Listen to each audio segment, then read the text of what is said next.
Buenas noches, hoy vamos con el tema imposición de manos. Vamos con este tema de cómo es la imposición de manos para nosotros como cristianos, para nosotros como discípulos de Dios. Y vamos a ir a un pasaje de la Biblia que está en Hebreos capítulo 6, del 1 al 2.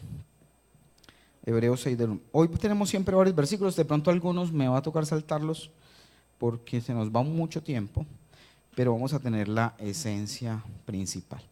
Y dice Efesios 6, del 1 al 2, vamos a poner mucho cuidado que esto es Hebreos, eh, eh, Hebreos 6, del 1 al 2. ¿Ya lo encontraron? Hebreos, ustedes lo encontraron y yo a mí se me perdió. Hebreos 6, del 1 al 2.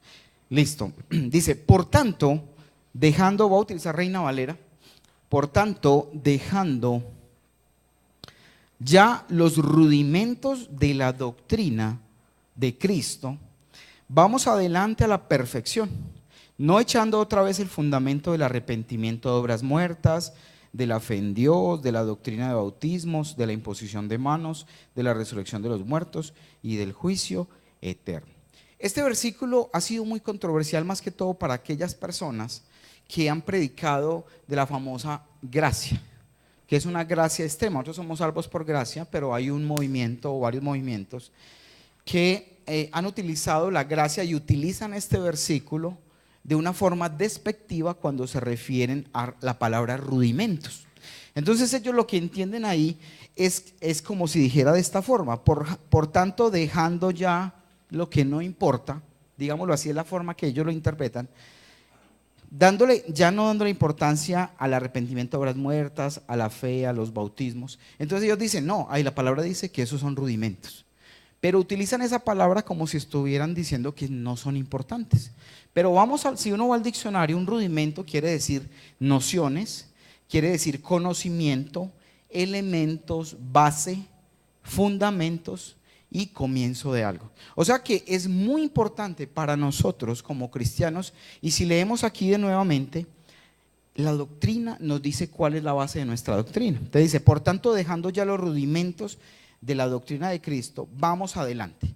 Dejando que no es que los quitemos de ahí, es que como ya los tenemos que estar viviendo, no nos quedemos ahí, sino que avancemos a algo más grande y más perfecto. Dice, vamos adelante, no nos quedemos ahí, vamos adelante a la perfección, no echando otra vez el fundamento.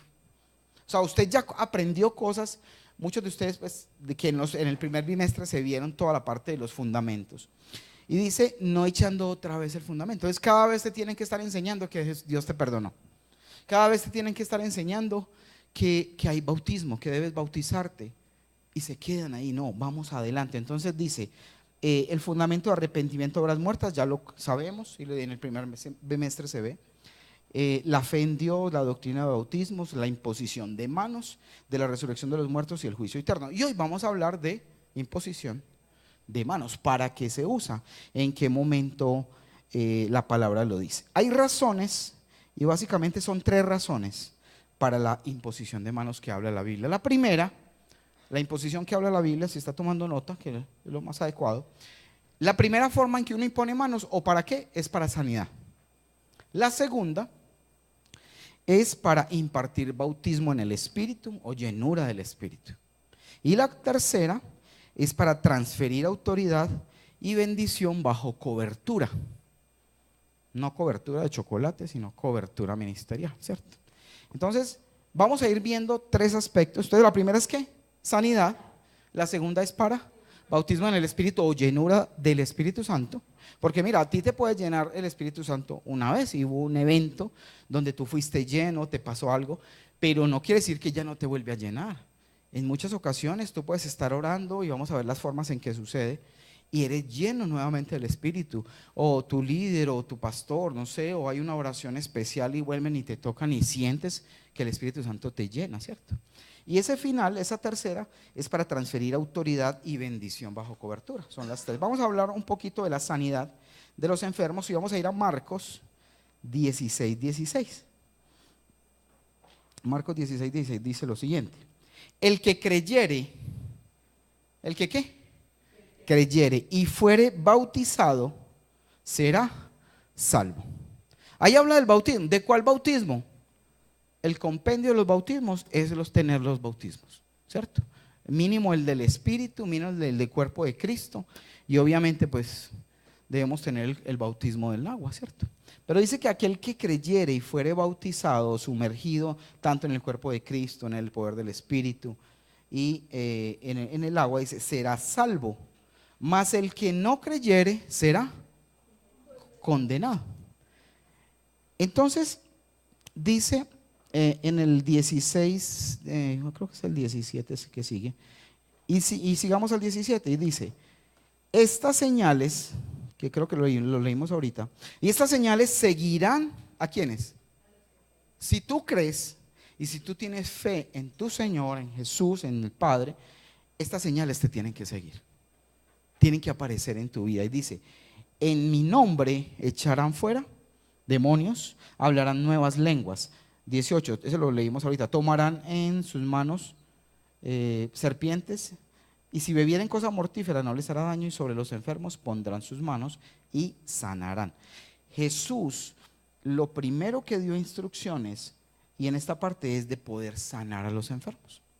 Entonces Dios envía y nos manda que debemos orar por imposición de manos sobre los enfermos. Pero tampoco es la única forma en la que Jesús sanó, ni la única forma en que se manifiesta a una sanidad. Hay gente que dice, no, es que si usted no lo toca y si no lo toco, no puede ser sano. No, hay sanidades hasta por teléfono. Dios utiliza la tecnología también. Y a través de una llamada, una oración, han recibido sanidad, cantidad de gente. Porque Dios se mueve y Él hace lo que quiere. Jesús imponía las manos para sanar, pero no fue el único método. Recuerden que Él sanó al leproso, ¿cierto? Sanó al leproso, Mateo 8, del 1 al 2. No los voy a leer todos, algunos los voy a mencionar. Mateo 8, del 1 al 2 dice, cuando descendió Jesús del monte, le seguía mucha gente. Y aquí vino un leproso y se postró ante él diciendo, Señor, si quieres, puedes limpiarme. Jesús extendió la mano y le tocó diciendo, quiero ser limpio, y al instante su lepra desapareció.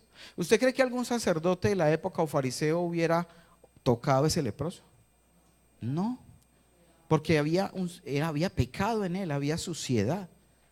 Pero Jesús, aún en medio de tu pecado, en medio de tu situación o en la situación de alguien, Él nos toca y nos limpia, nos sana, ¿sí? También hizo lo mismo con la hija de Jairo, que también la sanó. Eso está en Marcos 5. Si quiere tomar nota para no quedarnos ahí y poder avanzar, pese al tiempo.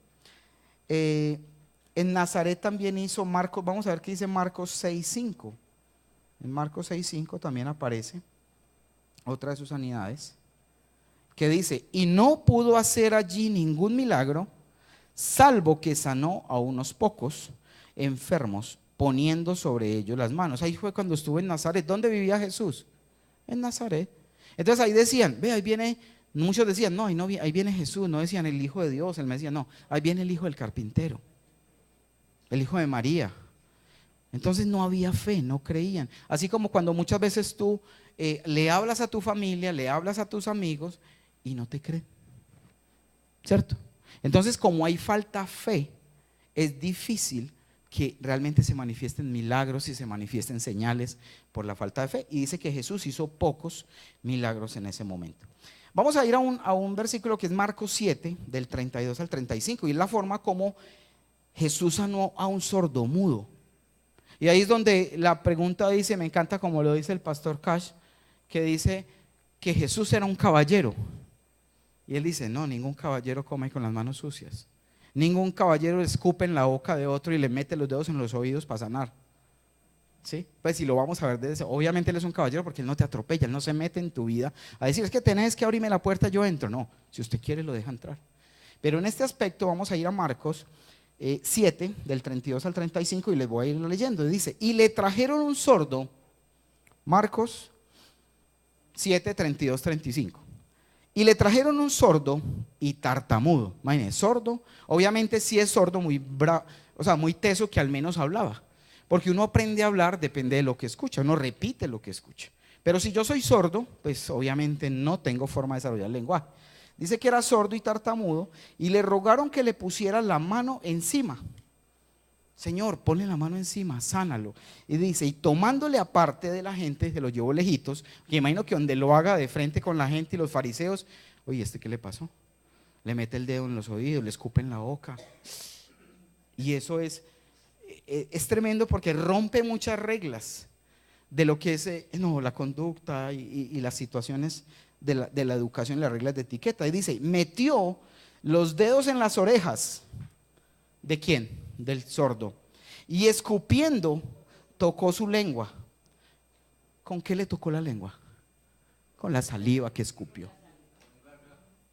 Bueno, puede que sí, no, puede que no hubiera sido tan específico, pero sí, con saliva.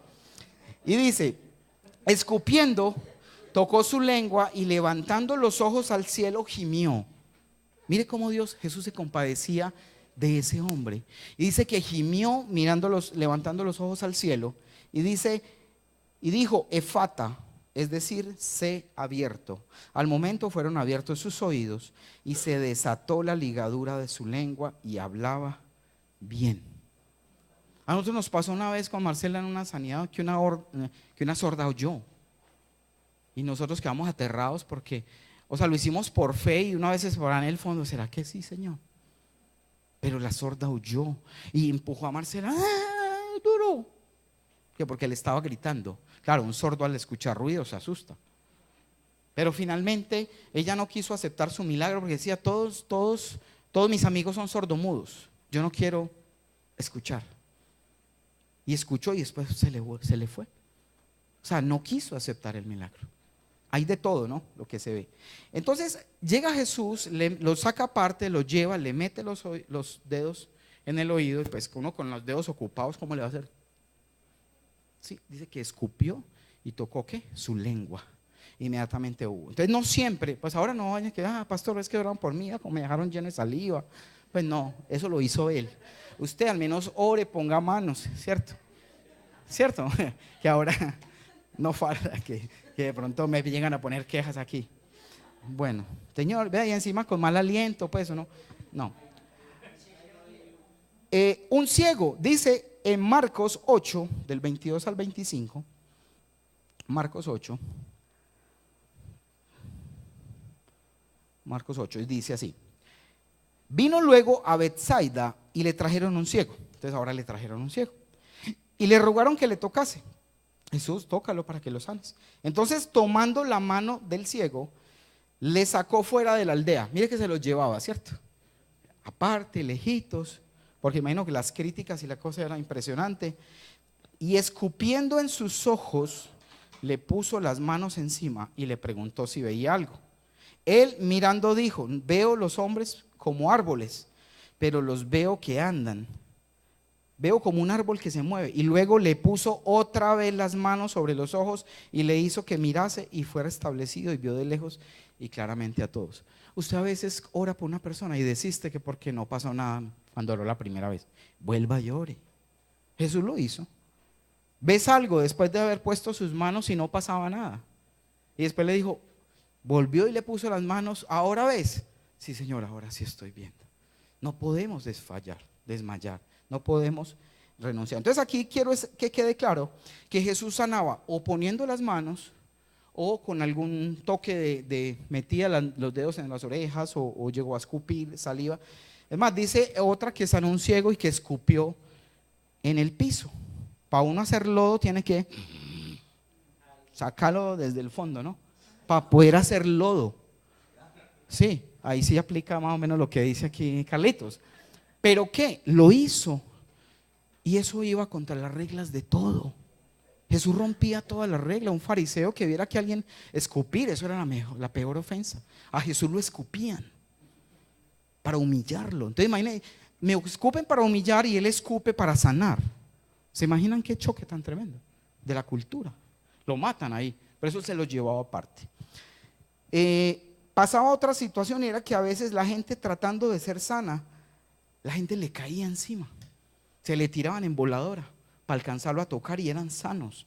Y esto sucedía, la mujer, también una mujer que estaba encorvada, él puso sus manos sobre él. Entonces lo que quiero quedar claro en esta parte de sanidad es que se imponen las manos para sanar, pero que no es la única forma en la que Jesús lo hizo. Usted puede orar a distancia. Usted puede, mire, Pablo tenía una forma tan particular. Dice la palabra que enviaban los pañuelos y delantales de Pablo a los enfermos y los enfermos sanaban y eran también liberados de demonios por la unción. Un día en una liberación que tuvimos, estas cositas, es un recuerdo de casa de Dios, donde significa que una sola gota de sangre purificó mi alma. Así estaba, negrita. Pero una sola gota de sangre que estaba en mi vida negra, la dejó así. Y en una de esas liberaciones, uno de los discípulos tenía una cosa de estas. No es que esto sea un amuleto, no, que ojo con eso, por favor. Simplemente es un, pero esto había estado, ¿qué? Ungido, bendecido por la presencia. Y en el momento de la liberación, el demonio, esto le quemaba y se lo arrancaba hasta que se lo quitó. Traje y lo tiró en la mesa. Le dijimos, ¿y por qué lo quitas? Dijo, porque esto es sangre. Y tocaba esta bolita roja. Decía, esa es la sangre de Jesús. O sea, fue algo tremendo, no nos pasó sino una vez, pero tremendo como, y eso está sustentado en lo de Pablo, porque Pablo se enviaban los delantales y los pañuelos y eran sanados por eso. En el encuentro también sucedió, gente y demonios que se manifestaban inmediatamente se arrancaban, se quitaban el anillo ¿se acuerdan? El anillo del matrimonio con Jesús, se lo arrancaban y sucedió de esa forma. Entonces, quiero que quede eso claro. Primera opción, primera función de la imposición de manos es sanidad, quedó claro, ¿cierto? Imposición y varias cosas que Jesús utilizó. También los discípulos lo practicaban. Jesús les ordenó, y ahorita lo leímos, que estas señales acompañarán a los que creen, en mi nombre echarán fuera demonios, sanarán enfermos. Bueno, ya lo leímos. Ananías, por ejemplo, cuando oró por Pablo, en Hechos 9:17, dice ahí hay uno de los ejemplos que vamos a mirar. Hechos 9, ¿qué? 17. Dice así. Ya pasamos sanidad, ahora estamos hablando de que los discípulos también practicaban, obviamente practicaron las sanidades, estamos hablando de, todavía estamos en sanidad, solo que vimos esa primera parte. Entonces, sabemos que Jesús nos ordenó y les ordenó a los discípulos, obviamente a nosotros mismos. Y Ananías también dice cuando oró por Pablo en Hechos 9:17. Tenemos Hechos 9:17, dice ahí, fue entonces Ananías y entró en la casa y poniendo sobre él, ahí está hablando de Pablo, cuando Pablo fue convertido, que Dios lo tocó, lo tumbó de esa luz, lo tumbó el caballo, él quedó con una costra en los ojos y no veía. Y dice que fue Ananías, oró por él y poniendo las manos sobre él dijo, hermano Saulo, todavía no le había cambiado Jesús el nombre, dice, el Señor Jesús que se te apareció en el camino por donde venías, me ha enviado para que recibas la vista y seas lleno del Espíritu. En ese momento él fue lleno y bautizado por el Espíritu Santo. Pablo fue bautizado, ¿por qué? Por esa imposición de manos de Ananías y fue sano de los ojos, ¿cierto? En Iconio pasó algo también por Pablo y Bernabé. Siempre habían señales y prodigios y el Espíritu Santo acompañando en todo tiempo.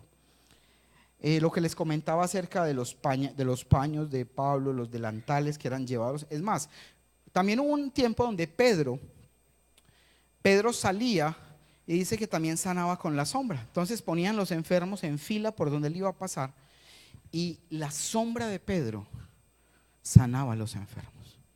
Era tanta la unción y la presencia de Dios. A uno se asusta, ay, ¿cómo hacía eso? Tú lo podrías hacer. Dios lo podría hacer a través de ti si en tu vida hay santidad, si en tu vida hay unción, si en tu vida hay algo donde la presencia de Dios sea lo máximo, ¿cierto? En Malta, dice también, Pablo alivió al padre Publio que tenía fiebre y disentería, oró sobre él, puso sus manos y fue sanos. Y dice también en Santiago 5, del 14 al 15, dice: si alguno está enfermo, llame a quién, a los ancianos, para que lo unjan con aceite, oren. Ese lo tenemos en, por favor me buscan, Santiago 5, 14 al 15.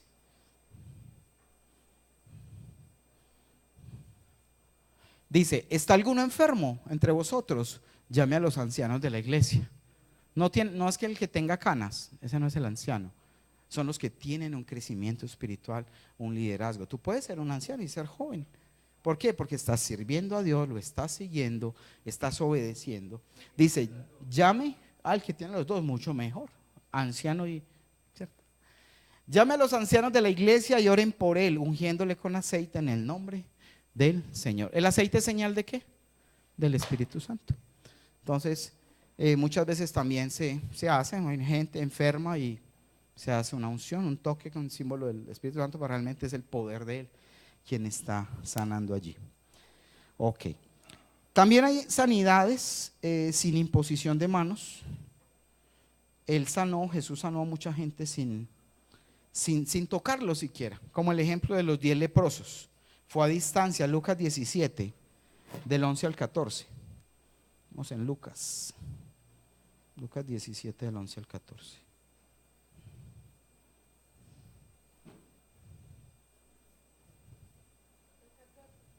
Lucas, sí.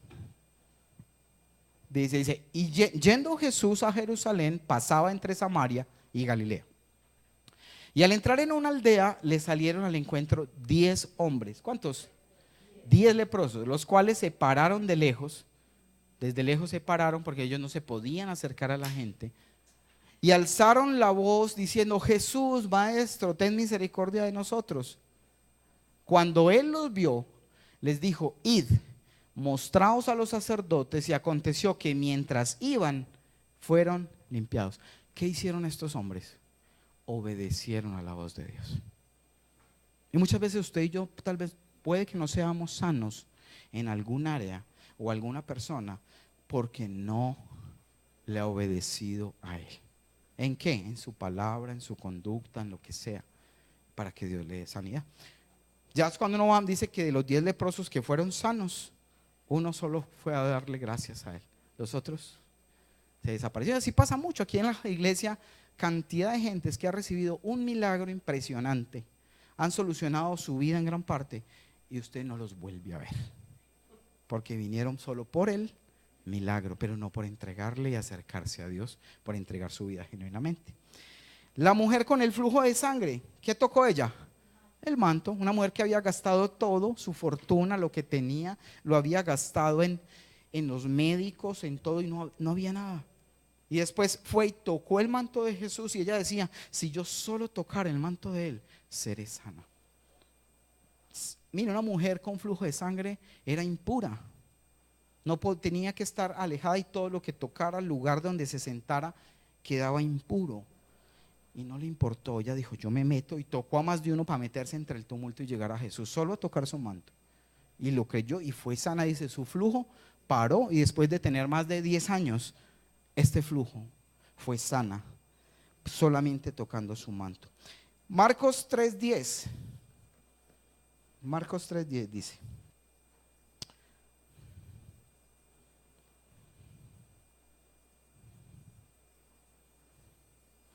porque había sanado a muchos, de manera que por tocarle, cuantos tenían plagas caían sobre él.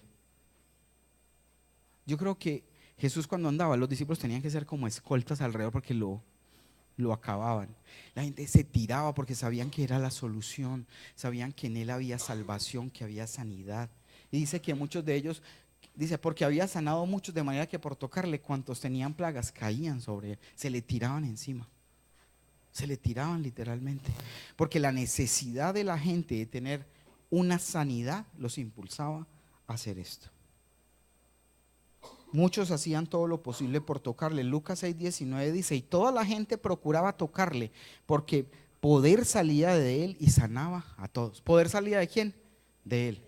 Mire, cuando tú te llenas de la presencia de Dios el poder de Dios habita en ti y ese poder tiene que salir. ¿Y cómo sale? Cuando tocas a un enfermo, cuando sanas, cuando liberas a un endemoniado, ese poder sale de ahí de tu vida.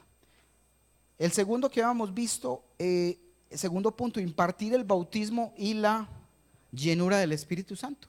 Y vemos muchos ejemplos como, por ejemplo, en Hechos 8:17, dice así, Hechos 1:17. Estamos hablando ya el impartir el bautismo y la llenura. Entonces les imponían las manos y recibían el Espíritu Santo. Con imposición de manos se recibe también el Espíritu Santo. No es la única forma, porque Dios lo hace a su manera. Pero tú puedes, cuando oras por una persona, cuando ustedes ya han sido, ustedes cuando terminen este curso, que sean enviados, sean ya graduados, nosotros vamos a ungirlos a ustedes para enviarlos en poder, para empoderarlos, para que ustedes puedan hacer estas señales. Todo por el momento que nos preocupamos por obedecer lo que aprendemos, por conocer Jesús como lo hacía. Si usted ya le está pasando y usted ya ora y tiene efecto, Dios ya está haciendo una obra en usted. El que no, ahí vamos en el proceso para que lo reciba y lo aprenda. Entonces imponían las manos y recibían el Espíritu Santo. También hay ejemplo con Pablo en Éfeso también. Dice en el versículo, este está larguito, Hechos 19 del 1 al 8, lo voy a leer rápidamente. Y dice, aconteció que entre tanto que Apolos estaba en Corinto. Estamos hablando de Hechos 19 del 1 al 8. Aconteció que entre tanto que Apolos estaba en Corinto, Pablo, después de recorrer las regiones superiores, vino a Éfeso y hallando a ciertos discípulos les dijo, ¿recibisteis el Espíritu Santo cuando creísteis? Y ellos dijeron, ni siquiera hemos oído si hay Espíritu Santo. Muchas iglesias, muchos cristianos hoy día son cristianos y hace tiempo y te hablan de la Biblia de pasta a pasta, pero el Espíritu Santo ni lo conocen. No saben que existe. No saben que es el que está aquí presente, el que nos da autoridad y poder. Mucha gente lo ha pasado y dice, Pablo decía, ¿cómo así? ¿Ustedes no recibieron el Espíritu Santo cuando creyeron? No, es que ni siquiera hemos oído si hay Espíritu Santo. Entonces él dijo, ¿en qué pues fuisteis bautizados? ¿En cuál bautismo han sido bautizados? Y entonces ellos le dijeron, en el bautismo de Juan, o sea, el bautismo en agua. Dijo Pablo, Juan bautizó con bautismo de arrepentimiento, que fue en agua, diciendo al pueblo que creyesen en aquel que vendría después de él, esto es, en Jesús el Cristo. Cuando oyeron esto, fueron bautizados en el nombre del Señor Jesús. Cuando fueron bautizados, ¿cierto? En que les hablaron de Jesús. Y habiéndoles impuesto Pablo las manos, vino sobre ellos el Espíritu Santo. Y hablaban en lenguas y profetizaban, eran todos unos 12 hombres, y entrando Pablo en la sinagoga, habló con denuedo por espacio de 3 meses, discutiendo y persuadiendo acerca del reino de Dios. Entonces mire cómo a través de la imposición de manos podemos pasar o dar la unción del bautismo en el Espíritu más la llenura, ¿cierto? El bautismo y derramamiento del Espíritu Santo no siempre se recibe mediante la imposición de manos. Por ejemplo, el día de Pentecostés, ¿cierto? Cuando pasó Pentecostés, ellos fueron, el Espíritu Santo llegó a ellos en forma, dice, de lenguas de fuego, y fueron llenos del Espíritu Santo y llegó poder sobre ellos. En la casa de Cornelio pasó lo mismo, en Hechos 10:44. Dice, mientras aún hablaba Pedro estas palabras, el Espíritu Santo cayó sobre todos los que oían el discurso. Muchas veces el Espíritu Santo cae durante una reunión, cae durante un mensaje, cae en una administración, y cuando menos piensa usted se siente embriagado por él y lo toma, llega, sea un bautismo o sea una llenura, pero también sucede, él lo hace como quiera. El primer derramamiento que hizo Dios fue directamente sin que nadie interviniera. Lo hizo en Pentecostés, ¿cierto? El día donde se cumplió Hechos 1:8.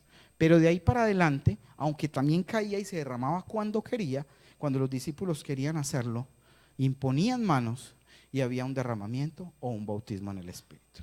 Está claro, ¿cierto? Que no solo está restringido a una situación.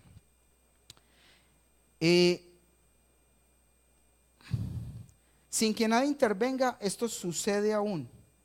No siempre y no con todos, pero sucede. A mí me pasó particularmente eso. Y fue cuando estuve en Guatemala que yo, la primera vez que fui, yo siempre decía: Señor, yo conozco de ti, yo creo en ti. Tenía, desde los 14 años conocía la palabra. Fui líder en una iglesia donde pertenecí muchos años y creía en Dios y hablaba de Él. Pero nunca había tenido esa experiencia. Yo le decía: Señor, yo veo que cuando veo por televisión y veo cosas con el pastor y todo, veo que te manifiestas de una forma. Yo quiero sentir algo así.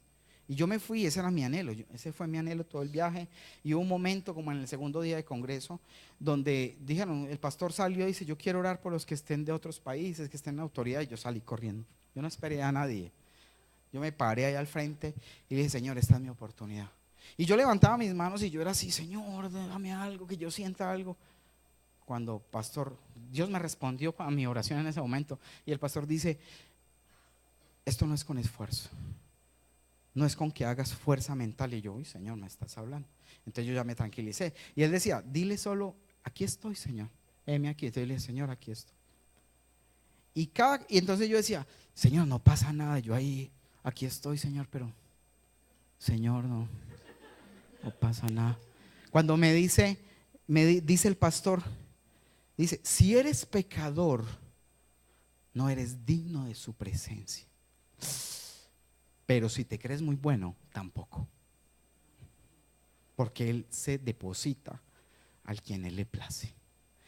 Y empezó a caer un peso sobre mí que me empezó a tirar al piso. Tomó el control de mi garganta y yo empecé a hablar en lenguas, pero hacía todo pulmón, impresionante. Fue algo tan tremendo que yo caí al piso y yo hablaba, y yo nunca había hablado en lenguas, pero hablaba y hablaba y hablaba. Yo fui el último en pararme, por ahí de 300 personas que salimos de varios países. Cuando yo me levanté, yo me paré de hablar, pero ya mi boca, o sea, me tomó el control de mi garganta. Yo no controlaba y solo eran lenguas. Cuando yo miré a Marcela, que estaba como a 15 pasos de donde yo estaba, me devuelvo y la abrazo y le iba a contar lo que me pasó y solo le hablaba en lengua. Se me fue el español como 1 hora y media. Yo no coordinaba una palabra en español. Y eso fue algo, mis hijos están presentes, Pipe, ¿cierto? Que estuvieron conmigo allá. Fue algo impresionante. Dios me bautizó ese momento, en ese día. Y desde ahí empezó esta carrera donde Dios nos ha llamado para hacer su ministerio. Y es algo impresionante. Y muchos de ustedes han recibido el bautismo, han recibido esto. Pero Dios hace como Él quiere, solo necesita corazones dispuestos. Por eso el versículo que ahora veíamos, que decía Marcela: si son como niños. Usted coge un niño pequeño, lo para aquí o lo para donde sea y le dice: papi, tírese, se tira. Y si usted le quita, ahí se pegó su totazo. Pero él cree, confía en que lo que usted le dice, así tenemos que ser con el Padre. Obedientes, hijo, coge los de hoy, que vaya al otro. Pero hay que obedecer, hay que ser como niños. Hay que obedecer ciegamente. Por eso dice que de los cielos, de los niños es el reino de los cielos. Hazte como un niño. Pero muchos piensan que ser como un niño es malcriado y rebelde, entonces no obedezco. Porque es que Dios dice que seamos como niños. No se refiere a eso. Se refiere a ser niños que ciegamente creen. Si usted es un niño, usted le da una pastilla de veneno, se la come, porque él cree en lo que viene de tus manos. Cree, por favor, lo que viene de las manos de Dios. Solo así vas a ver cosas grandes en tu vida. Tercer punto, se utiliza la unción, la imposición de manos para transferir ¿qué? Autoridad y bendición bajo cobertura. En el antiguo pacto, Jacob ungió a todos sus descendientes. Génesis 48:14. Y dice: entonces Israel extendió su mano derecha. ¿Quién era Israel? Jacob. Por eso el pueblo de Israel es el pueblo que es descendiente de ¿quién? De Jacob, porque Jacob se le cambió el nombre por Israel. Y dice: entonces Israel, Génesis 48:14, entonces Israel extendió su mano derecha. ¿Cuál mano? La derecha. O sea que si usted es zurdo no puede, tiene que ver con la derecha. No, pues extendió su mano derecha. Y la puso sobre la cabeza de Efraín, que era el menor, y su mano izquierda sobre la cabeza de Manasés, colocando así sus manos adrede, aunque Manasés era el primogénito. Él hizo la unción. Moisés también lo hizo en Números 11:25. En Números 11:25 dice: entonces Jehová descendió en la nube y le habló, y tomó del espíritu que estaba en ¿quién? En él, Dios mismo, y lo puso en los 70 varones ancianos, y cuando posó sobre ellos el espíritu, profetizaron y no cesaron. ¿Sí? También Moisés lo hizo. Moisés cuando estableció a Josué, Números 27:18. Números 27:18 dice así, al 23. Y Jehová dijo a Moisés: toma a Josué, hijo de Num, varón en el cual hay espíritu, y pondrás tu mano sobre él, y lo pondrás delante del sacerdote Eleazar, y delante de toda la congregación, y le darás el cargo en presencia de ellos. O sea, le estaba ungiendo ¿en qué? En autoridad. Le darás el cargo en presencia de ellos, y pondrás de tu dignidad sobre él, para que toda la congregación de los hijos de Israel le obedezca. Él se pondrá delante del sacerdote Eleazar y le consultará por el juicio del Urim. Delante de Jehová, por el dicho de él saldrán y por el dicho de él entrarán. Le estaban entregando autoridad. Dice: y toda la congregación y Moisés hizo como Jehová le había mandado, pues tomó a Josué y lo puso delante del sacerdote Eleazar y de toda la congregación, y puso sobre él sus manos y le dio el cargo, como Jehová había mandado, por mano ¿de quién? De Moisés. De Moisés. Entonces se usa ¿para qué? Transferir autoridad, para mandar en bendición. Cuando nosotros crezcamos más y haya líderes, van a ser enviados ¿para qué? Para abrir una célula, para tener poder y autoridad para ir a sanar, porque va a haber una cobertura. Nosotros como pastores principales delegamos en los discípulos a quienes se les haya observado, a quien nosotros hemos acompañado, hemos visto realmente una vida dedicada a Dios, para ungirlos, para que ellos vayan en autoridad con esa misma dignidad, dice la palabra, o ese mismo espíritu. Y nosotros ahora tenemos una ventaja. En estos tiempos el Espíritu Santo no permanecía. El Espíritu Santo venía a una persona por un tiempo, y mire que cuando habla ahí de espíritu, ese espíritu lo habla con letra minúscula. No está hablando del Espíritu Santo, sino un espíritu ¿de qué? De dignidad o de autoridad. Hoy en día, dice, cuando Jesús fue bautizado, dice que a Juan le dijo: sobre el que vieres que desciende el Espíritu Santo y permanece en él, este es el Mesías. De ti depende que el Espíritu Santo permanezca en tu vida. Tú decides si el Espíritu Santo nunca está en este templo, porque a veces nos dicen: ay, es que yo soy templo del Espíritu Santo. Sí, pero ¿cuándo te visita? No, nunca. ¿Por qué? Porque no estás en santidad, porque no estás haciendo las cosas que le agradan al Padre. Tú puedes tener un templo, pero ese templo está vacío, porque tienes que llamar la presencia de Dios, porque ese templo, Dios es santo y Él habita ¿en dónde? Donde hay santidad. Nosotros somos pecadores y no somos del todo santos y no vamos a hacerlo, pero cuando tú te guardas, obedeces y te alejas del pecado, ese templo está disponible para que la presencia de Dios descienda y permanezca. Y ahí cuando tú tocas a alguien y oras por alguien, va a haber sanidad. Los demonios no van a soportar la presencia de ¿quién? De Él en ti, porque es que no eres tú. No eres tú quien hace la unción, quien hace los milagros, es Él. Pero Él solo se deposita en esas vasijas de barro. ¿Saben por qué es de barro? Si yo le pongo aquí una copa de plata, una copa de oro y una copa de barro, y quiero poner un diamante, ¿en cuál de las tres copas ese diamante va a relucir más? De barro, porque el que es de plata o el que es de oro le va a robar brillo al diamante verdadero que es Jesús. Por eso tú tienes que ser una vasija de barro.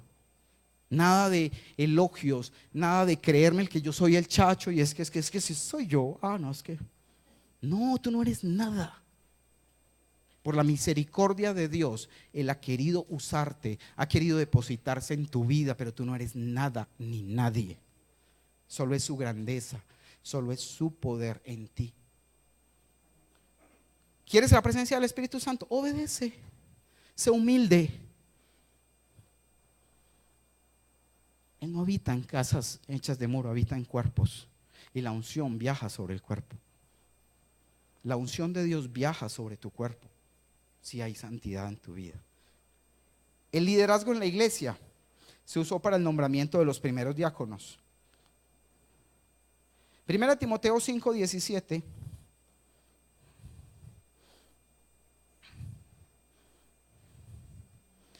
Hasta el 22, y lo voy a leer rápidamente. Los ancianos que gobiernan bien sean tenidos por dignos de doble honor, mayormente los que trabajan en predicar y en enseñar.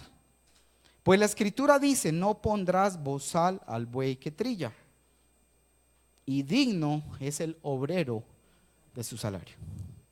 Contra un anciano no admitas acusación, sino con 2 o 3 testigos. A los que persisten en pecar, repréndelos. ¿Y cómo los reprendes? Delante de todos. Si usted es un cristiano y ya ha crecido, ya es alguien maduro, y nosotros vemos que usted anda pecando y anda haciendo cosas públicamente, y repite, hay que hacerlo ¿qué? Públicamente. ¿Para qué? Para que aprendan. Y dice: repréndeles delante de todos para que los demás también teman. Te encarezco delante de Dios y del Señor Jesucristo y de los ángeles, de sus ángeles escogidos, que guardes estas cosas sin prejuicios, no haciendo nada con parcialidad. Usted tiene que tomar una decisión en algún momento que usted va a ser líder o va a ser director de su célula, de su grupo de oración. No sea parcial. Ay, es que este es amiguito mío. Ay, es que es tan linda mi parcerita. Entonces a esta sí o a este sí le escucho, todo se lo defiendo, pero a este lo ataco. No, sin parcialidad. No impongas con ligereza las manos a ninguno, ni participes en pecados ajenos. Consérvate puro. ¿Qué es no imponer las manos a la ligera? Ay, voy a orar por este. Ay, no puedo orar por él. No, cuando tú vas a imponer manos de autoridad sobre alguien, y tenemos que hacer lo que Jesús hizo. Último versículo, Lucas 6, del 12 al 16. ¿Ustedes creen que Jesús escogió a sus 12 de afán? Vení, uno aquí, otro aquí. Vos son los discípulos. ¿Qué hizo él? Dice la palabra: en aquellos días, Lucas 6, 12, 16. En aquellos días él fue al monte a orar. ¿Fue a dónde? Se metió en oración. Y dice: y pasó 2 horitas orando. Pasó la noche orando a Dios. Y cuando era de día, llamó a sus discípulos. ¿Cuántos discípulos tenía Jesús? No, él tenía muchos discípulos. Cuando hizo el primer milagro de convertir el agua en vino, dice que sus discípulos estaban con él. Él tenía seguidores, gente que lo seguía, y aún él no había escogido a sus 12 para trabajar, porque él no podía dedicarse a todos. Él formó a 12 que multiplicaran a sus 12, que multiplicaran a sus 12 para hacer un trabajo efectivo. Aunque predicaba a las multitudes, se consagraba a sus ¿quién? A sus 12. Y dice: y escogió a 12 de ellos. Tenía muchos discípulos. A veces pensamos: no, Jesús solo tenía 12. No, tenía 12, 72, 3000. Pero tenía un grupo principal, como es la visión nuestra también, de tener 12 discípulos que todavía no tenemos, porque le hemos estado orando a Dios que muestre personas que muchos de ustedes van a ser parte de nuestros 12, como ustedes en su momento escogerán a sus 12.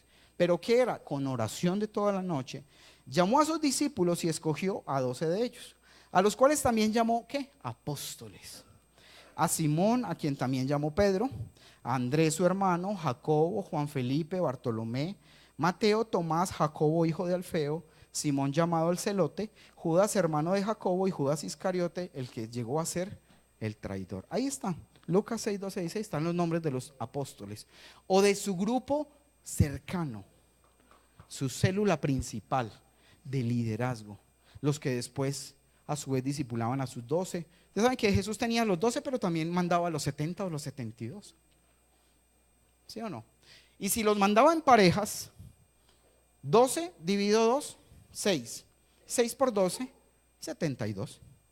¿Sí? Trabajaban en ese sistema, que es la visión nuestra. Entonces, esas son las 3 etapas o las 3 formas en las que la palabra nos enseña la imposición de manos, para sanar, para impartir el bautismo en el Espíritu, la llenura del Espíritu y para delegar autoridad. Muchas gracias.